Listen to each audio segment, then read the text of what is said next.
बिस्मिल्लाहिर्रहमानिर्रहीम। अस्सलाम वालेकुम नादरीन, आप यूट्यूब चैनल देख रहे हैं। मैं इमरान खान हूँ। नादरीन, पिछला वीलॉग हमने किया था विजय तलापति पे, जो जोसेफ विजय एक एक्टर और वहाँ पे इंडिया में सीएम बन गया, तमिलनाडु सुप्रीम लीडर है। तो शुमाली कोरिया ने अपने आइन में एक अजीबोगरीब तब्दीली कर दी है।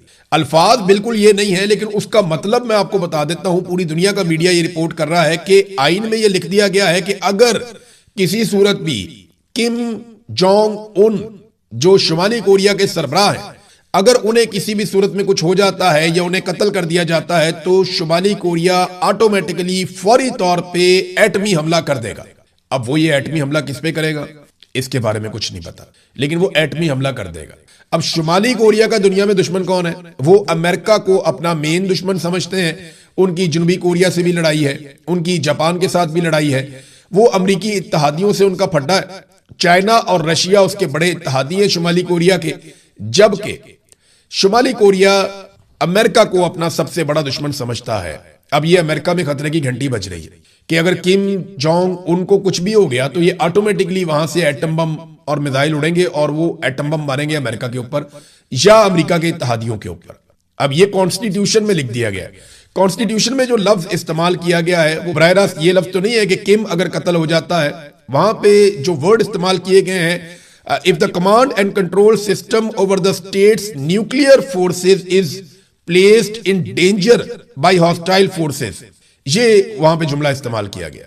लेकिन असल बात यह है कि वहां पे जो कमांड एंड कंट्रोल सिस्टम है उसका मरकज किसके कंट्रोल में है? वो तो किम के कंट्रोल में है। तो अगर किम जोंग उनको कुछ होता है, और सादा मतलब यह है कि अगर उन्हें कत्ल किया जाता है, तो अब तो वो बहुत महफूज आदमी है। दुनिया को उनकी हिफाजत का बंदोबस्त करना चाहिए, उनकी सिक्योरिटी का, उनकी हिफाजत का, क्योंकि अगर उन्हें कुछ हो गया तो वो एक कॉन्स्टिट्यूशन में ऐसी चीज लिख गए हैं और वो एक ऐसा सिस्टम बना रहे हैं जिससे ऑटोमेटिकली मिसाइल उड़ेंगे और वो उनके दुश्मनों के ऊपर बरसेंगे। नादरीन, आखिर में एक खबर है, मुख्तसर मैं बताता हूँ, इस पर डिटेल में बाद में बात करेंगे कि यूएई पाकिस्तानी शहरियों को डिपोर्ट कर रहा है और बड़ी तादाद में पाकिस्तानी शहरियों को पाकिस्तान भेज दिया। हुकूमत ने इसकी तरदीद की है, लेकिन हकीकत क्या है हम एक और वीलॉग में इस पे बात करेंगे। अब तक के लिए इतना ही। अपना ख्याल रखिएगा अपने चैनल। जो जोसेफ विजय एक एक्टर और वहां पे इंडिया में सीएम बन गया तमिलनाडु में। अब उसने सीएम का जब हलफ उठाया तो उसके पास राहुल गांधी और बाकी उसके इत्तहादी मौजूद थे। वहां पे उसने एक मरतबा फिर सेल्फी ली, जैसे वो हमेशा अपने फैंस के सामने, अपने क्राउड के सामने, अपनी पार्टी के लोगों के सामने वो सेल्फी लेता है। लेकिन इंटरेस्टिंग बात यह है कि उसने पहले ही बॉल पे चिक्का मारा। जैसे ही वो हुकूमत में आया उसने हलफ उठाया। जो पहली दो चीजों पे उसने दस्तखत किए उनमें एक चीज तो ये है कि उसने तमिलनाडु के लोगों के लिए 200 यूनिट तक बिजली मुफ्त कर दी। अब आप देखें ना, एक तरफ मरियम नवाज ने, बिलावल ने, अलीम खान ने, इन सब ने वादे किए थे कि हम हुकूमत में आएंगे तो हम 300 यूनिट तक बिजली मुफ्त देंगे, और इन झूठों ने हुकूमत में आने के बाद ना सिर्फ बिजली 4 गुना महंगी कर दी, बल्कि जो बिजली मुफ्त देनी थी उसके ऊपर जो थोड़ी बहुत सब्सिडी थी वो भी खत्म कर दी। तो कितने बड़े फ्रॉडिये हैं ये सारे कारोबारी लोग हैं। इन सब के अपने अपने धंधे हैं और ये अपने कारोबार का तहफ़्फ़ुज़ देने के लिए सियासत में आते हैं और फिर सियासत के जरिए से अपने कारोबार को बढ़ाते हैं।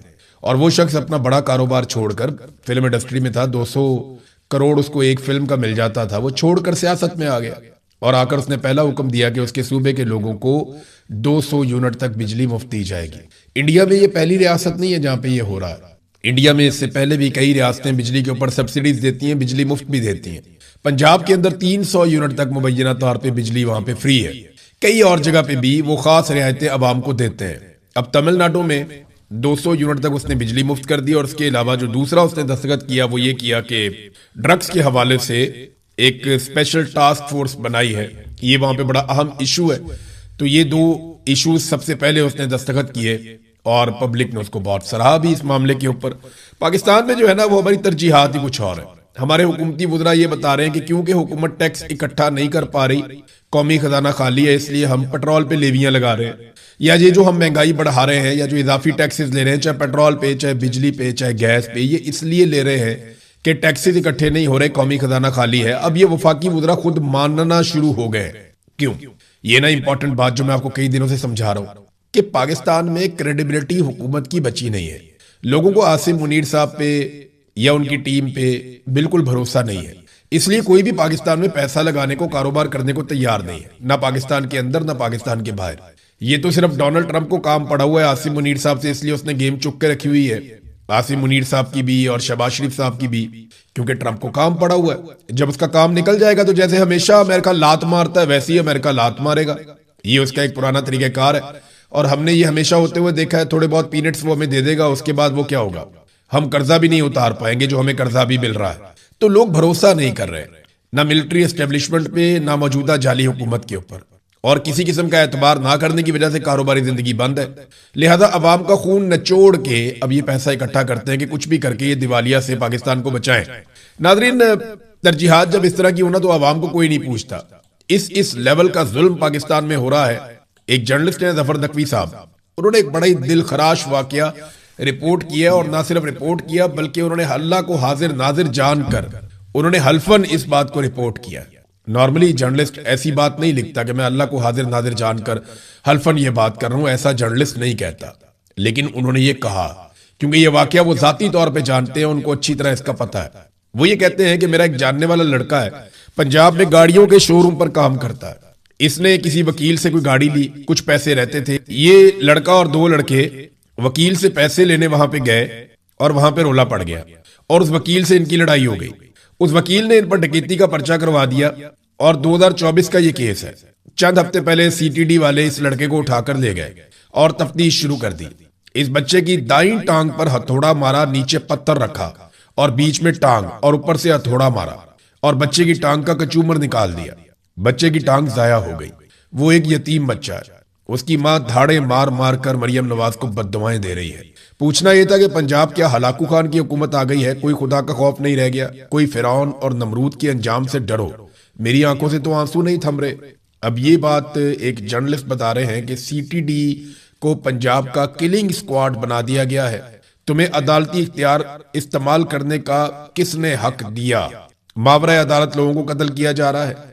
अब ये एक ओपन सीक्रेट है पंजाब के अंदर कि अगर आप किसी पुलिस वाले को नापसंद है तो वो सीसीडी के जरिए आपको मरवा भी सकता है, आपको माजूर भी करवा सकता है, आपके साथ कुछ भी हो सकता है एक जाली मुकदमा दर्ज करके।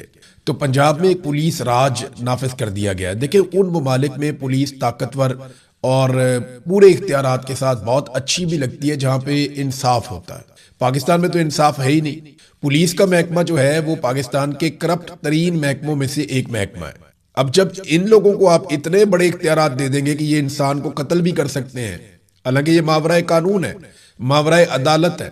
आप अदालत में जाएं, केस चलाएं, अदालत फांसी देती है तो दे दे, अदालत उम्र कैद दे सकती है, लंबी सजा दे सकती है।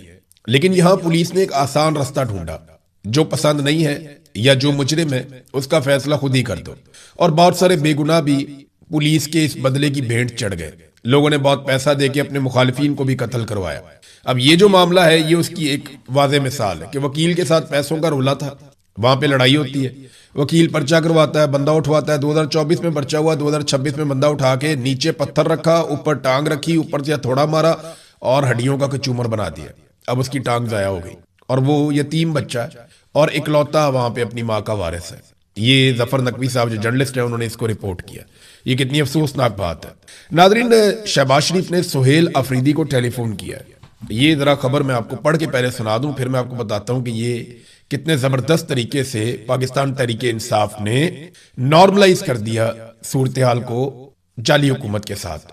वजीर आजम का वजीर आला खैबर पख्तूनख्वा से राब्ता, दहशतगर्दी के खिलाफ हर मुमकिन ताउन फराहम करने की यकीन दहानी करवाई गई। इससे पहले भी दहशतगर्दी के वाकयात हुए खैबर पख्तूनख्वा में, लेकिन शहबाज शरीफ ने कभी राब्ता नहीं किया। अभी राब्ता क्यों कर रहा है ये मैं आपको समझा देता हूं।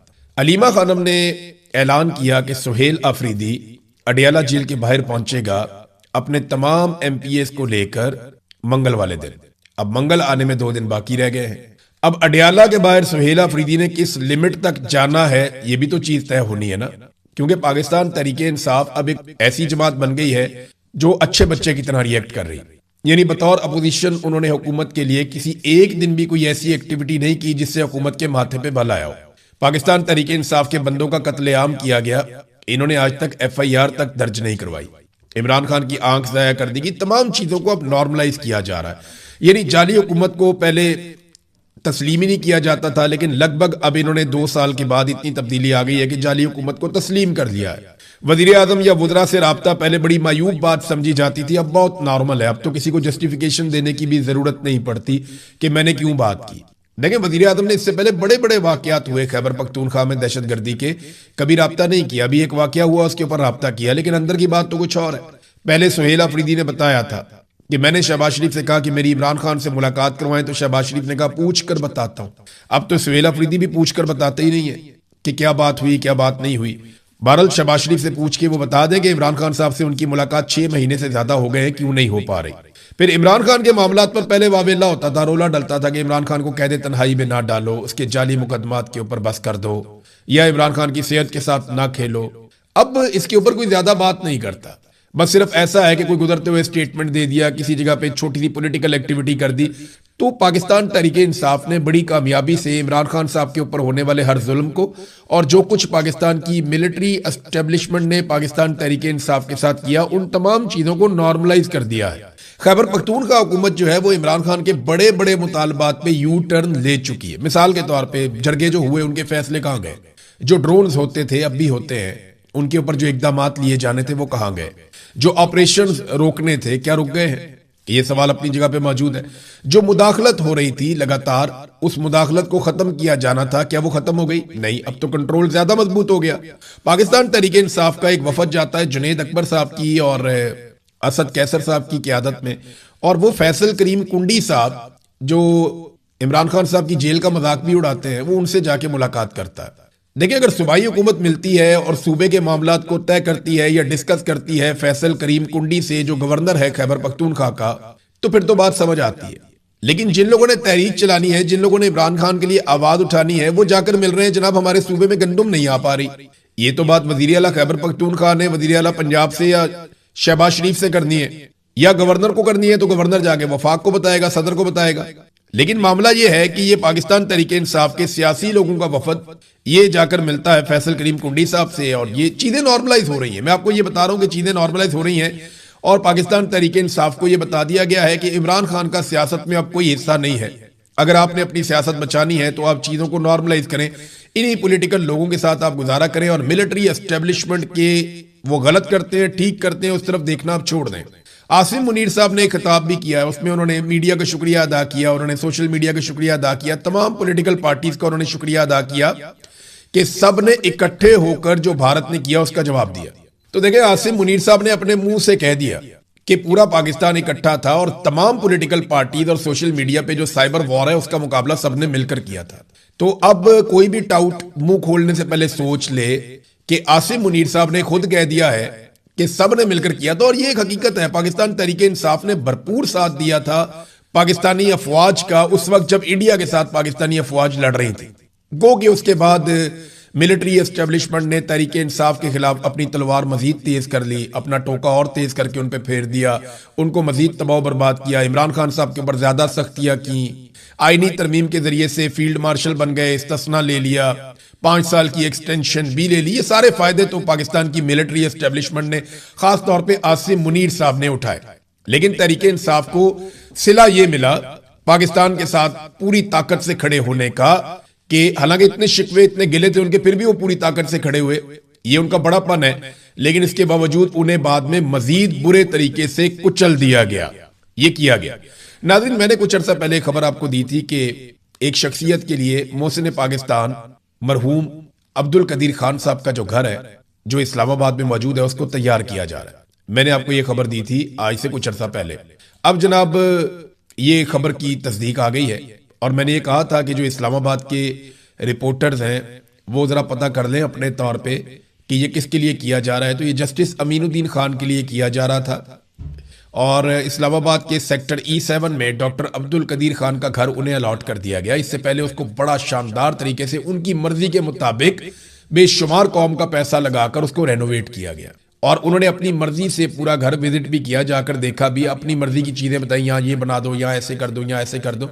शानदार रेनोवेशन के बाद, क्योंकि उन्होंने काम करने हैं ना पाकिस्तान की मिलिट्री एस्टेब्लिशमेंट के कहने के ऊपर, और एक ऐसी आईनी अदालत बनाई गई है जो हर गैर आईनी काम को तहफ़्फ़ुज़ देगी। पाकिस्तान में चाहे फौजी अदालतों में सिविलियन का ट्रायल हो, चाहे पाकिस्तान तहरीक इंसाफ की मखसूस नशिस्तें हो, चाहे कोई भी जुल्म और बर्बरियत हो पाकिस्तान में जो अब आईनी अदालत बनाई गई है, ये तहफ़्फ़ुज़ फराहम करेगी पाकिस्तान की मिलिट्री एस्टेब्लिशमेंट को। तो इन जजों को तहफ़्फ़ुज़ फराहम भी किया जाएगा।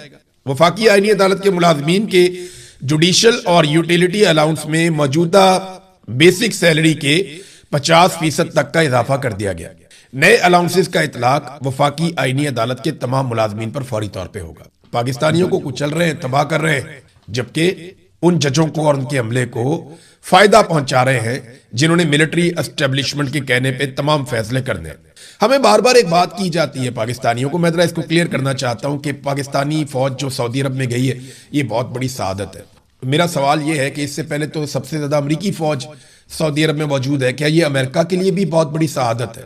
पाकिस्तानी फौज वहां पे ये कहती है कि हम मक्का और मदीना की हिफाजत करने के लिए गए, वो तो पूरी दुनिया का हर मुसलमान करेगा। लेकिन सवाल ये है कि फिर आपने पैसे सऊदी अरब से क्यों लिए? जब आप सऊदी अरब से अरबों डॉलर लेते हैं और उसके बदले में आपकी फौज जाती है, तो फिर आप इसको सआदत नहीं कह सकते। जब अमरीकी फौज भी वहां पे उसी काम पे मौजूद है और आप भी उसी काम पे मौजूद हैं, तो फिर ये सआदत नहीं हो सकती। ये तो सऊदी अरब की और वहां की हुकूमत की हिफाजत है और आप ये काम कर रहे हैं और आपने पार्लियामेंट में, कैबिनेट में, किसी जगह पे भी इसको डिस्कस नहीं किया। हम पाकिस्तानी जरा जज्बाती लोग हैं ना, हम जल्दी जज्बाती हो जाते हैं हर महीने शरीफैन का नाम सुनकर। हमसे पहले ये सआदत जो है वो अमेरिका को मिल चुकी है। यूक्रेन के साथ भी सऊदी अरब ने दिफाई मुआहदा किया, तो यूक्रेन एक मुसलमान मुल्क नहीं है, उसको भी ये सआदत मिल चुकी है। चाइना भी ये सआदत लेना चाहता है। इंडिया का जो आर्मी चीफ है वो भी वहां पे जाता है, भारतीय वजीर आजम भी जाता है, वो भी ये सआदत लेना चाहते हैं। तो ऐसा नहीं है कि ये सिर्फ हरमैन शरीफैन की हिफाजत के लिए जा रहे हैं। अगर सआदत लेनी है तो फिर पाकिस्तानी फौज को इस नुक्ता नजर से मस्जिद अक्सा में भी जाना चाहिए, जहां पे ज्यादा जरूरत है। वो बड़ी सआदत है इस वक्त। यहाँ पे तो फौज मौजूद है, हिफाजत मौजूद है, वहां पे तो लगातार जुल्म और जबर हो रहा है ना। अगर ये सआदत आपने लेनी है तो फिर आप मस्जिद अक्सा जाइए, वहां पे भी आपको ये सआदत मिल सकती है। तो सआदत के बदले में फिर आप डॉलर नहीं लेते। सऊदी अरब से आपने जिस तरह डॉलर लिए हैं, तो इसको आप लोगों को बेवकूफ बनाना बंद करें। नादरीन, मुश्तबा खामनाई के हवाले से खबर है कि एक दूसरी अहम शख्सियत ने मुश्तबा खामनाई से मुलाकात की है। देखें, इससे पहले एक मुलाकात हुई थी उनकी ईरानी सदर से, जो रिपोर्ट हुई 7 मई को ईरानी सदर ने मुलाकात की थी। और अब एक मुलाकात हुई है खातमुल अंबिया सेंट्रल हेडक्वार्टर के कमांडर अली अब्दुल हई से। और ये जो मुलाकात हुई है ये भी खुफिया रखी गई है, लेकिन मुलाकात अनाउंस कर दी गई है। देखिए, मुश्तबा खामनई अब आहिस्ता आहिस्ता एक्टिव हो रहे हैं। ये ईरान के नए सुप्रीम लीडर हैं। इसराइल और अमेरिका अपने पूरे वसाइल लगाने के बावजूद ये पता करवाने में कामयाब नहीं हुआ कि वो किस खुफिया ठिकाने पर मौजूद है, वरना उनके ऊपर जरूर अटैक किया जाता। इससे पहले जब अटैक किया गया था तो उसके अंदर वो शदीद जख्मी हो गए थे और उनका तकरीबन सारा खानदान शहीद हो गया था।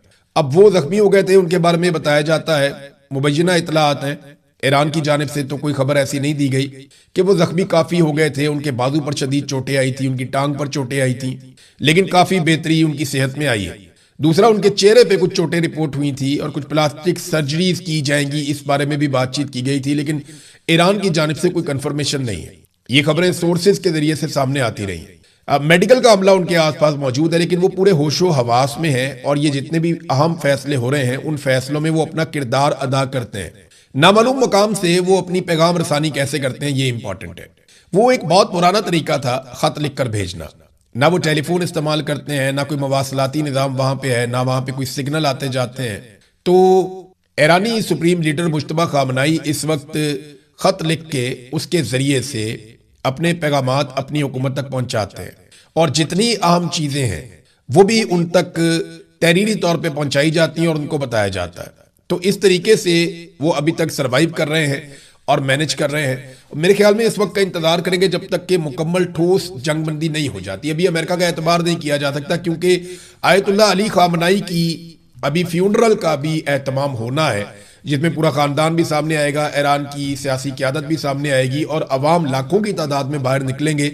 ये काम अभी ईरान में होना है नाज़रीन। लेकिन आयतुल्लाह अली खामनाई की शहादत के बाद दुनिया में ना एक नई सोच पैदा हो गई है। मादूरो को उठाकर ले गए, आयतुल्लाह अली खामनाई शहीद हो गए। इससे यह पता चल रहा है कि जो सियासी क़यादत है दुनिया के अंदर या लीडर्स हैं वो अब महफूज नहीं है। ताकतवर आएंगे, आकर उनको मार देंगे। तो शुमाली कोरिया ने अपने आइन में एक अजीबोगरीब तब्दीली कर दी है। अल्फाज बिल्कुल ये नहीं है, लेकिन उसका मतलब मैं आपको बता देता हूं। पूरी दुनिया का मीडिया ये रिपोर्ट कर रहा है कि आइन में ये लिख दिया गया है कि अगर किसी सूरत भी किम जोंग उन, जो शुमाली कोरिया के सरबराह हैं, अगर उन्हें किसी भी सूरत में कुछ हो जाता है या उन्हें कत्ल कर दिया जाता है तो शुमाली कोरिया ऑटोमेटिकली फौरी तौर पे एटमी हमला कर देगा। अब वो ये एटमी हमला किस पे करेगा? इसके बारे में कुछ नहीं पता, लेकिन वो एटमी हमला कर देगा। अब शुमाली कोरिया का दुनिया में दुश्मन कौन है? वो अमेरिका को